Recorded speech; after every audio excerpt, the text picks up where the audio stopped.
So what are you doing there? Is that an iPhone 6 you got? No, let's focus on the breaking news. Hashtag breaking news. Tiger is playing. Well, you're live right now, so. I know I'm live, so let's. ESPN just I just got a ding from ESPN that Tiger is committed. He is playing in the Masters. That's so 4 minutes ago. Get with it.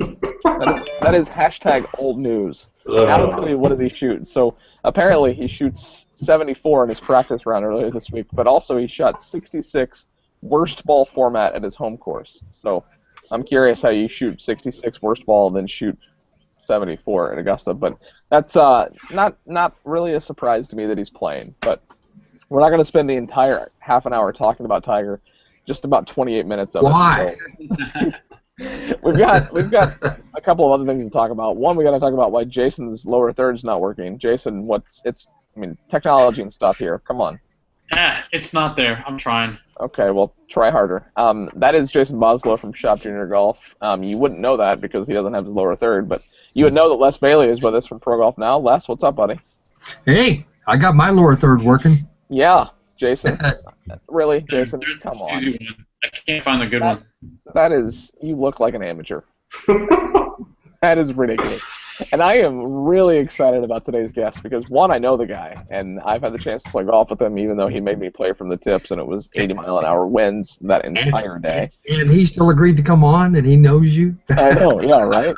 But he's not at work today, and I was kind of sad. I was hoping he was going to be able to do it from his office or maybe like from the golf course with the casino in the background. But today we've got Spencer Cody, head golf professional at Sewailo Golf Club. Sewailo. Yes, Sewailo. Sewailo. There are a lot of ways to pronounce it, but Sewailo is how you pronounce it. And there's a casino there, so it would have been fun if you would have done it from the casino. That could have been cool, just sitting at the blackjack table, just doing this live. But Spencer, welcome to the Friday Foursome, buddy. Yeah, absolutely. Thanks for having me, guys. So let's kick things off. Tell us who you are, what you do, what your role is at Sewailo, and just who you are. Yeah, as Ricky said, Spencer Cody, head golf professional at Sewailo Golf Club here in Tucson. I basically just run all the golf operations there at the resort and have a whole lot of fun doing it. As I'm sure, just a little fun. We have a lot of fun. Yeah, we try to keep things interesting and fun. The tagline for the resort is more fun under the sun.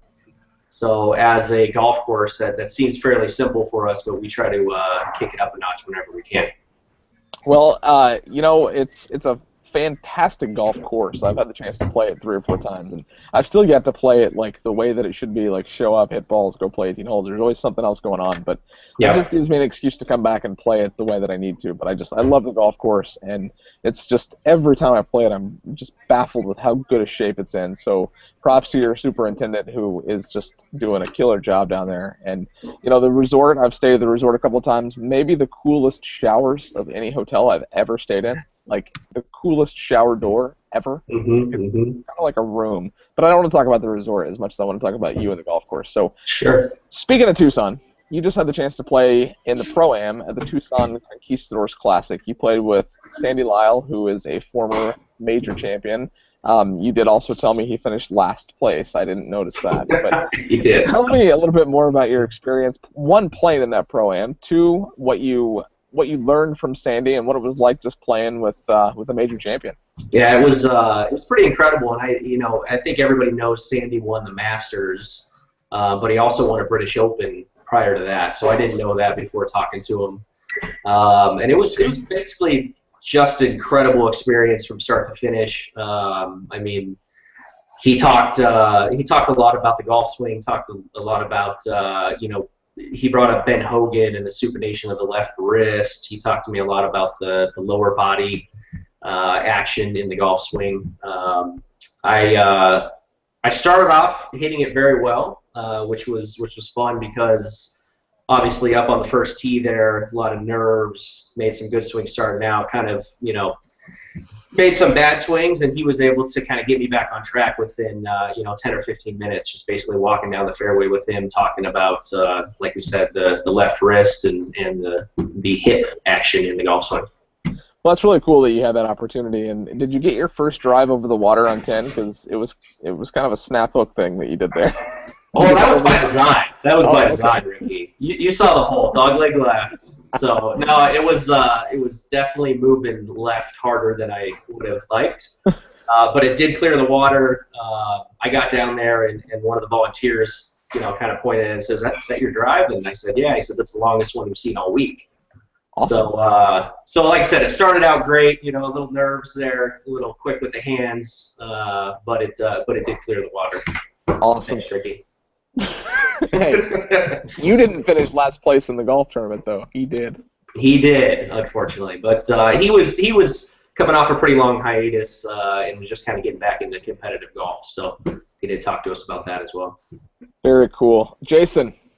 Yes. You found your lower He's third. up. Look at it. I did. All right. Now I'm going to let you ask a question. Go ahead. I had to dig through all my files, so I finally found it. I don't know why I didn't save it. So one of the things that I noticed whenever I was surfing around on your website, kind of learning a little bit about you, was that you guys are the home of the Arizona Wildcats golf team. Are you guys hosting an NCAA event this year? And tell me a little bit about their program and how that works for you guys. Yeah, it's been a great experience for both us and them. When Sewailo was originally designed, there was a separate practice facility built that was intended to be a golf academy. That fell through, early on in construction, but they had already seeded the additional practice facility. So U of A agreed to make that their private practice facility, which is great because it's separated from the public side, and there's 3 large putting and chipping greens and a full range over there. So we did just recently host the Women's Wildcats Invitational. U of A took second in that event, which was nice to see. And then we hosted the men back in January. So, Les, you next. I was trying to come up with a clever, Am I next, man? Yeah, I didn't have anything to say. I'm sorry. Have you mentioned that Friday Foursome is brought to everybody by the greenskeeper.org? No, and I'm glad that you did, because I had to rearrange because I had some halo thing going on with the lighting in here. It took us a good 10 minutes to think that I was even going to be able to show my face today, and then everyone else in the room looks fine. Great, thanks guys, no problem. The host, he can just look terrible and covered in filters, but Spencer, no, I did not. Hang on, I'm not done talking about Greenskeeper. I was. Why? Well, you're the one that brought it up. You've got the hat on. We do have a handful of questions. I do have a hat on. Yes, you do. Very nice logo there. We do have a few questions from Greenskeeper, and as soon as you ask yours, I'll ask one from them. Go. All right. Spencer, I was just wondering how Troon is added to your golf experience at Sewailo. Well, obviously, being operated by Troon Golf is definitely a benefit on a number of levels. Obviously, as an operator, we get access to all the best information, all the best programs. Obviously, technology. Ricky is pushing the wagon there. And then, from an end user perspective, the agronomy, as Ricky stated earlier, the conditions of Sewailo are always basically immaculate. Our superintendent, Jonathan Williams, does an incredible job out there. We refer to him as the mad scientist, so he's definitely a key part of what makes Sewailo great. Are you located out close to Dove Mountain, or is it how far away are you from Dove Mountain? Yeah, we're actually basically the exact opposite side of town, so we're southwest. It's about as far as you can get from there. Oh. Yeah, so we're about 6 miles from the airport, which is nice. A lot of people enjoy that. They can just fly in, hop on Valencia, just head west, and they're out to our property in 15 minutes or so. All right. So let's talk a little bit about the lesson tee side of things. So Ringworld from greenskeeper.org, who asks questions almost every week, so Ringworld, keep him coming, says, since he is a teaching pro, what does he see the biggest hurdle of a middle handicapper has to overcome? What is your cure to fix or to help reduce their score? Or do you teach strategy and focus instead on the mechanics of the swing? That's a great question, and I think it really depends on the student themselves. I think I see a lot of students that really struggle with the mental side of the game. So if I see that early on, I like to take them out on the golf course and just talk, hey, how do you think through this shot, and how would you play this shot? What's a good aggressive swing to a safe target, stuff like that. And then there's those people that they struggle with the mechanics of the game, and a couple obviously do some drills and just get them comfortable making a repeatable swing, and then from there they can hopefully take it out on the golf course. So Notah Begay has some involvement, and I'm going to let Les ask his first question because my second question has to do with Notah. So Les, back to you. Well, I had noticed on the website, did Notah Begay design the golf course? Yeah, Notah Begay and Ty Butler designed the golf course as a joint effort. Well, I was just wondering, what kind of involvement does he still have there with the golf course? Yeah, Notah's, he's been to the property 3 times now. He obviously was there for our grand opening, and he's been back a couple times since. We're recently talking about adding an additional tee box to the back of our 18th hole, so he'll be once again involved in that, figuring out the placement of that tee box and how to make that hole. It's already pretty challenging. You do have water all up the right side and around behind the green with the waterfall feature there, but we do feel that it could maybe lengthen out a little bit, maybe add another 30, 40 yards to it for some of the collegiate events and U.S. Open qualifiers and things like that we host. All right. So speaking of Notah, my question, have you played with him? Have you had a chance to play 18 holes with him? I haven't, no. I've played about 3 holes with Notah. He caught up to us when we were out there one day. Obviously when Notah comes up behind you, we're going to, certainly allow him to join you. So it was cool. Sure. Yeah. You were playing way too fast. Yeah. Your time par, you're well under. So let's take our time and enjoy it here. So, but it's always a great experience every time I interact with Notah. We saw him at the Troon corporate tent there at the Waste Management Open. He's always very gracious and always has good things to say. Yeah, I had the chance to meet him and I chatted with him just for a little bit. Super nice guy, and it helps a little bit that he's one of Tiger's best friends. So we didn't talk as much about Tiger as we could have and should have, but there's still time. There's still time. Yeah. Jason, back to you. Well, before we do go any farther, since it is Masters coming up, I do want to give a shout out to all the kids that did the Drive, Chip, and Putt Championship. We'll be doing their finals coming up this week. We actually have a couple of local people that will be there as well. So make sure you watch. It's going to be on the Golf Channel. I think it's on Monday, if I remember right.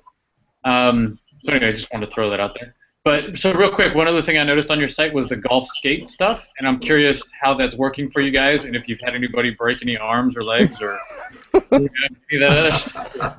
The golf boards. Sorry. Yeah, golf boards, and the only person who hurt himself so far is Ricky. I didn't fall off, did I? Oh, I just couldn't kidding. turn around. I don't think I'm I just fell. kidding. I couldn't turn around. Like I got stuck, and I was trying to do like the Austin Powers 16-point turn, and No, they've it's been a great program for us. People are really a little bit kind of nervous starting out, but once you get on it, and you see how stable it is, and you realize it's only going to go as fast as you push the trigger, if you will, or push the throttle. It's pretty simple to maneuver those things, and it's just so much fun when you're out there. yeah, they're pretty cool.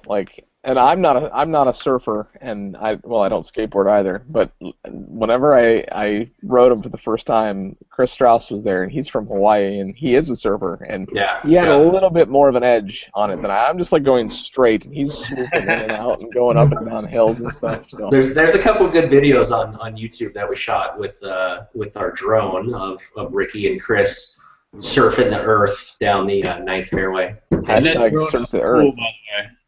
What's that? The drone is really cool, by the way. That's great camera angles. Yeah, that's definitely one of the fun things that we try to utilize whenever we can. So I'm gonna ask another one because I see this very gigantic Callaway bag behind you there. In honor of Tony Korologos, what's in your bag? I've got I am a master staff professional with Callaway, so I try to anytime something new comes out, I definitely give it a shot. And so currently, Big Bertha Alpha double black driver. I still have a 5 deep, an X2 Hot 5 deep in my bag that I love, and then I'm playing the XR irons, and of course the Mac Daddy 2 wedges. And the golf ball? Golf ball, the new Chrome Soft. How good is that golf ball? That golf ball is incredible, and I know that you play it now too. It's silly how good that ball is. Yeah, there. Oh, Les has got a box. Yes. There you go. I have what do you have, Les? I have a gift certificate from Troon I haven't spent yet. Oh, there you go. Go try some golf balls. That's exactly what I'm going to do with it. Get the yellow ones though, because they just came out with the yellow ones, and I just think that's so cool. Like my next dozen are going to be yellow. I promise. I might have to check my manhood if I did that. I didn't say get the pink ones. I said the yellow ones. Jason, back to you, because Les made a comment. Well, obviously, you guys have a pretty popular facility there.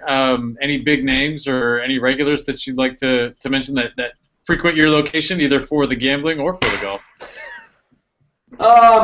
Yeah, I mean, we have a good number of people make their way out to the property. Stacy Lewis was recently out there practicing during she actually practiced during the Wildcats Invitational, the ladies event that we had. Obviously Ricky, every time he comes, we roll out the red carpet. Yeah. The brown carpet. Why is that funny? Alice Cooper's been out to the property a few times. He's obviously cool. He is a stick. Like it's so cool that he plays, but he is good. Like he's at True North today, and I'm like, he just tears that golf course up. I love it. Yeah, he's impressive, and he's just a great guy, and he's in a lot of the commercials that the casino shot, when they're opening the golf course. Les, back to you. Yeah. What are the most challenging holes at Sewailo, and why? Well, Ricky said it. 10 is 660 something, 663. Wow. From the back tees, double dog leg, water down the right side on your tee shot. It then crosses the fairway, you hit over it on your second shot, and then runs up the entire left-hand side all the way up to a little waterfall feature just left of the green. So that's definitely the number one handicap hole. Basically a true 3-shot hole. I've only seen a couple people go for it, and one person has hit on the green in 2 that I know of. Wow. And if I play the forward tees, does it still count? Yeah, I was going to say that was the one person I saw hit it on it too, was Ricky. But okay, you need to stop picking on me, because I can end this broadcast and we can just be done with this conversation. No. We've only just begun. Hey, well, Rick Price has called you out. He said that his is going to be the most entertaining Friday Foursome. He's coming up in a few weeks, so okay. I don't doubt that with the hammer. Don't tell me where the name came from, because I'm going to ask him, because I don't know where that name came from. So I'm excited. Nobody does, but he'll have a story for it. It'll be funny if he's like, I don't know, like I don't want him to know. So you play Sewailo a lot because you're there, but what other courses do you play in both Tucson, and do you ever venture outside of Tucson and play any other courses that you frequent that you like? Yeah, here in town, obviously the Gallery Golf Club, both courses there are fantastic. I like to get up there and see those guys and play that golf course. La Paloma, another good facility, another trim facility here in Tucson. I have yet, I've just been here about 18 months, and so there is still golf courses in Tucson that I haven't played that I'm looking forward to playing, as we slow down into the summer months. As far as out of state, I grew up in the Lake Tahoe area, so I love going up and playing in the trees up in the Lake Tahoe area. And then Aviara in Carlsbad is one that sticks out to me. I can't get enough of that course. Every time I'm in the area, I got to play. So I've not played Aviara. I played Madeiras last year. I go every year in November, and I'm going to play Aviara this year just because it almost looks too good to be true. Like the pictures of it, and it's exciting to hear that it's good. And Madeiras was fantastic, but it'll be cool to be able to compare the two. And Chad Coleman from Callaway, I'm going to try to get him to come out because they're in Carlsbad. I'm going to try to get him to come out and play with me. So we'll see. Yeah, just right around the corner there. I still don't think he's real. Like #Chad is not real. Like I've never met the guy. I only see the tweets and GoPro videos he shoots. So. Well, a lot of people say that about you, Ricky. So. I know. Yeah, but I'm real. You can see me. Oh, there he is. Here I am. Jason, back to you. So where did Sewailo come from? What does the name mean? Like, where did you guys tell us about the name? Yeah, so the name Sewailo is Sewailo, and in the Pasquayaki language that means flower world.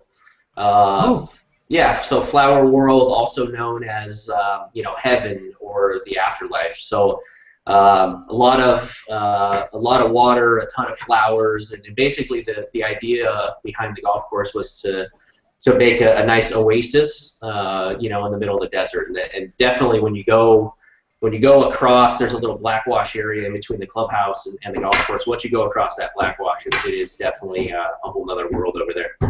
Well, it's not desert golf. Everybody thinks that every golf course in Arizona is desert golf, and it's not desert golf at all. Like, I don't even know if you see much desert at all on the golf course. So yeah, I mean it is surrounded by desert, obviously, but with all the water features, there's about 15 acres of lakes or ponds, and then almost 2 miles of streams throughout the property. So it's definitely a good feeling. So you brought up the tribe a little bit. Talk a little bit more about that relationship and just how it is working with them and what their involvement is in the golf course. And I actually don't know really how in-depth that relationship with them goes, and I'm sure it's close, obviously, with the name of the club and so forth. But talk a little bit more about your personal, day-to-day operations with them and what that relationship looks like.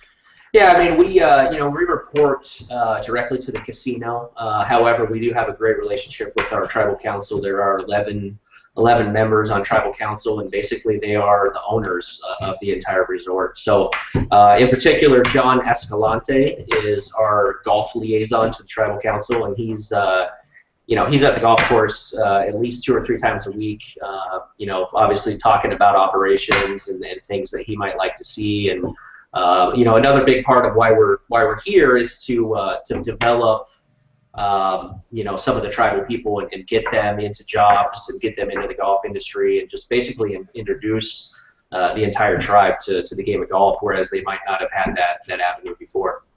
Awesome. I love hearing that. That's so great that you guys do that with the tribe. And I mean, and the cool thing about it is, like, you feel that when you're at the property, just like everything about it is just so calm and cool, and the staff is so great down there, and that's another reason why I like playing that golf course so much. Yeah, we're approaching 60% tribal employment, so that's one of the big focuses at the property.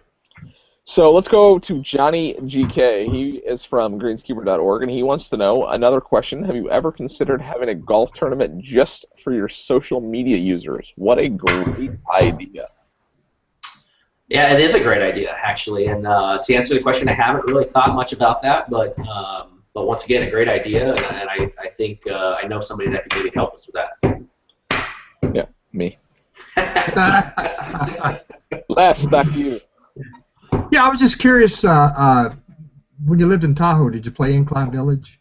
Oh, yeah, absolutely. Incline, Edgewood, the golf industry in Lake Tahoe, just in the last 8 to 10 years, has really kind of exploded with, a bunch of private courses, and obviously Incline and Edgewood right there on the lake are phenomenal. Well, why should I plan a corporate outing to Casino del Sol, excuse me? Yeah, I mean, the Casino del Sol resort is, in the best way to explain it, is a full-service resort. So, now with the addition of the golf course, we've got golf, we've got the Ava Amphitheater, which, is 5,000 to 6,000 people. We get a lot of good bands coming through there. 20,000 square foot convention center. You've got the casino. You've got 215-room hotel. And then the F&B outlets at the resort are phenomenal. There's the PY Steakhouse comes to mind, and that's just a 5-star steakhouse. Just think wow. Yeah. So besides the restaurants at the casino, what's your favorite restaurant in Tucson? What have you found that's just a hidden gem that you love every time you go?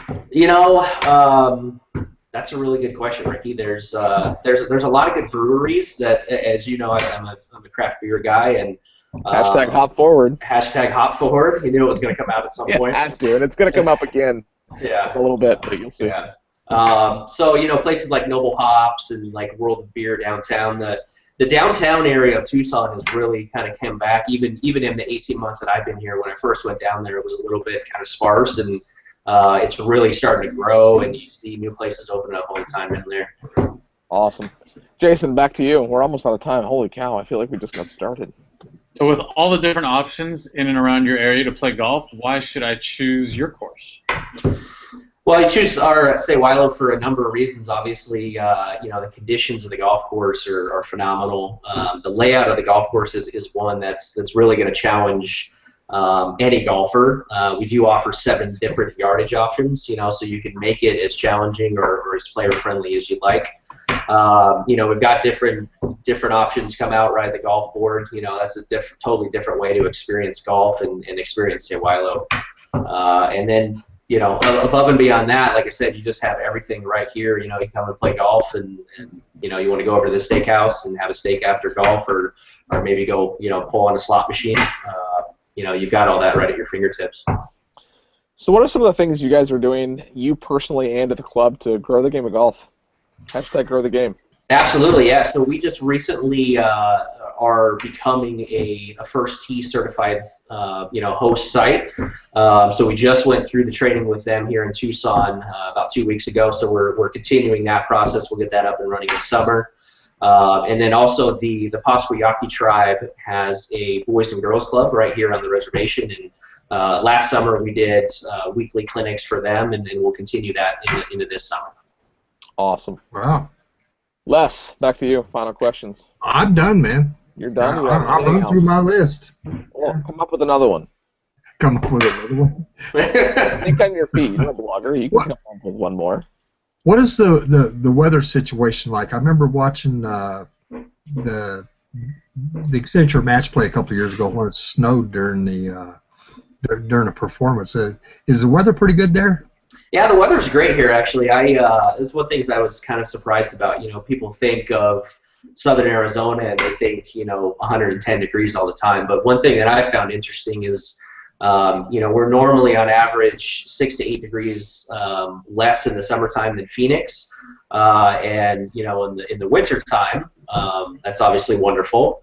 You know, it still does get hot in the summertime, but, you know, we get the monsoon season and the monsoon flow down here in the summer, and basically, you know, from June all the way through August, it's almost like clockwork. You know, you get thunderstorms consistently. Well, you're a higher elevation there than Phoenix, aren't you? Yeah, I think we are. I think we're a couple thousand feet higher than Phoenix, Yeah. so that would make sense, obviously. Yeah, that would keep it cooler. Yeah, you got it. You got it. Jason, final questions from you. I am ready for the end of the grand finale. No, I've already had a couple questions, man. Well, so did Les, but I made him come up with one on his own. You come up with another one on your own. So the fact that you have a casino close by, do you frequent the casino? That's a good question. Yeah, that is a good question. And you know, before coming here to Tucson to open Sewailo, I worked at the Brewery Golf Club in Las Vegas. And so I was there for about 9 years. I got my fill of casinos at my time in Las Vegas. So I, you know, obviously we do have business in the casino, and we do have lunch over there from time to time. But I could say no, I don't gamble here at the resort. That's funny. Okay, so I have to thank Jason for figuring out how to get his lower third to work. So thank you for doing that on your feet. Thank you, Les, for bringing up Greenskeeper, because I totally forgot about that. Because like I said, I'm sitting in, and there's a shirt hanging over there for greenskeeper.org. And I got to thank Spencer for taking time out of his day to come on and do this. But before we go, we got these 9. I need to come up with a different verbiage for it than rapid fire, because they're not really rapid fire anymore. But it's the back 9. It's Jason's favorite part. They're a little customized this week. You ready? Ready. Send it. What is your favorite hole at Sewailo? Favorite hole at Sewailo is definitely number 18. You know, good par 4, water down the right, and then obviously that incredible water feature, waterfall behind the green is a nice finish. It's pretty good. Pretty good. What is your lowest round at Sewailo? Lowest round is actually only 1 under par 71, and really? Yeah, and that was, I actually shot that before we even opened. So that kind of gives you an idea of how much golf I played. You work in the golf industry. You're not supposed to play golf. Yeah, exactly. Yeah. So you mentioned it. You alluded to it. You like craft beer. Let's have a drink. Make sure it's #HopForward. What are you ordering? Please say habanero sculpin. Is it Tom Enders? Hey, buddy. And of course, you know me, and you know I'm going to pull a habanero sculpin out of the fridge. It's definitely my favorite beer, and anytime I can get it, I basically buy whatever they have. What's funny is that I had the questions over, so when Enders walked up, he's probably like, "What's Ricky doing? Who is he talking to?" And you said that and turned around. So I'll send him the link later, and it'll be funny. Yeah, Tom's a good guy. I like him. Yeah, he's all right. Yeah. Who is your favorite LPGA Tour player? It's hard to, being a Callaway guy, it's really hard to, and obviously what she's doing right now in the game, it's hard to vote against Lydia Ko. I mean, she's just incredible, and, to be so young and just so impressive, it's fun to watch. Do you think this is not one of your back nine questions, but do you think she gets to one more round on her par to break Annika's record? I think so. I was watching it here a few minutes ago, and I think she got off to a rough start yesterday, but came back nicely. So I think she'll be in the 60s today, if I had to guess. That's awesome. So I can't tell if you're wearing a golf shirt right now, but when you do wear a golf shirt, do you button your top button? Yes or no? Oh, I saw that on your Facebook thing again. Yeah, I am not a top button guy at all. I appreciate that you do button your top button, Ricky, but I like to have a little, down here in southern Arizona, we gotta have a little airflow, go through. So we don't button the top button all the time. All the time. So you said that you like breweries. I obviously know that. We've been to a couple. What's your favorite brewery in Tucson? Recently, Dragoon. Good call. Yeah, we're actually getting married down here in May, and we just reached out to them to brew us up a special batch for our wedding. Awesome. Hey, maybe I should come down for that. Yeah, maybe. Maybe. What's your favorite golf movie? There's a new one coming out, and I got to say the trailer for the new one I don't really like. I mean, Happy Gilmore's got to be my favorite, or Tin Cup, but what's your favorite golf movie? That's a tough one. I mean, Caddyshack is basically, always tough to beat. Happy Gilmore, obviously. Anything that involves comedy and golf is going to be right up my alley. Yeah. Okay, speaking of majors, does Tiger break Jack's record? Why or why not? And be very careful how you answer this, because... Am I going to get hung up on right now? Maybe. How you answer this, we'll see. Don't worry, you won't. We won't let you. All right, thanks, Jason. I have a lot of doubt in my mind right now as to whether he's going to get there. Honestly, I think this upcoming week at Augusta will tell us a lot about where, if he's able to get his mental game back to where it needs to be to compete in major championships. And luckily, I'll be out there, so hopefully I'll get to see him in the flesh. Whatever. When do you leave? I'm so jealous. We fly out Wednesday morning, and we'll look forward to getting there, Wednesday afternoon, and enjoying some Masters. Whatever. Brady's going too. Whatever. Brady from Southern Dunes, yeah. So we'll bring you back a few things, Ricky. Don't worry. Yeah. Sad. You get to see Tiger in that. Have you been there when he's been there though before? No. He didn't play the last time I was there. So we're lucky he's playing this time. You're there, so it worked out perfectly. Yeah, you're gonna see him in case he misses the cut. You're gonna see him at least on Wednesday, Thursday, Friday. So that's it. That's your final question. And well, actually, no, that's not your final question. This is your final question. What's next for Spencer Cody? Don't say lunch. I'm hungry. No, I already had lunch, but basically looking forward to the opportunities that Troon provides. I really enjoy working at Sewailo, and the Troon brand is growing globally, and I never want to say that I will leave Sewailo, but there's obviously going to be some opportunities to do so, and just looking forward to continuing working for such a great company and in such an awesome business that affords us a lifestyle that we have. Awesome. Great answer. Hey, well, thank you so much for joining us today. Les, go back to being retired. Jason, get back to work. And as Matt Rust always says, and actually Jesus Martinez, who likes to steal from Tin Cup, Make More Birdies, tweeted me that, and he used that hashtag Make More Birdies. But as Matt Rust always says, make less bogeys.